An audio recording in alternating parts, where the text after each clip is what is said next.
அவருக்கு ஒரு பேஷன். இப்போ கீழே இருக்கும்போது நான் நெல்சன்ட்ட சொன்னேன் 5, 6ன்னு போட்டிருக்கேன் என்னன்னு கேட்டார் அவர்.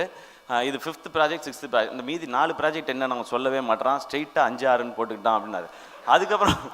அதுக்கப்புறம் அவன் பேசும்போது இந்த வருஷம் 2 படம், அடுத்த வருஷம் 2 படம் அனௌன்ஸ் பண்ணுறோம், அதுக்கப்புறம் சீரீஸ் அனௌன்ஸ் பண்ணுறோம். இவன் எல்லாம் அனௌன்ஸ் பண்ணுறோன்னு மட்டும்தான் சொல்கிறான், எப்போ ரிலீஸ் பண்ணுறோன்னு சொல்கிறானா பாருன்றார் அவர். இப்படி தான் எங்கள் கான்வர்சேஷன் போயிருந்தது.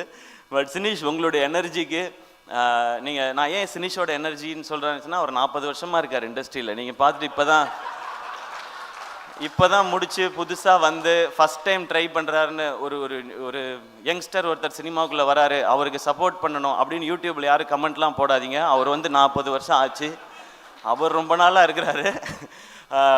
அண்ட் எல்லோரும் அவர் கூட ஒர்க் பண்ண எல்லாருமே வந்து இங்கே டைரக்டராக இருக்காங்க, சக்ஸஸ்ஃபுல் டைரக்டராக இருக்காங்க, நேஷ்னல் அவார்டு வின் பண்ணியிருக்கிறாங்க.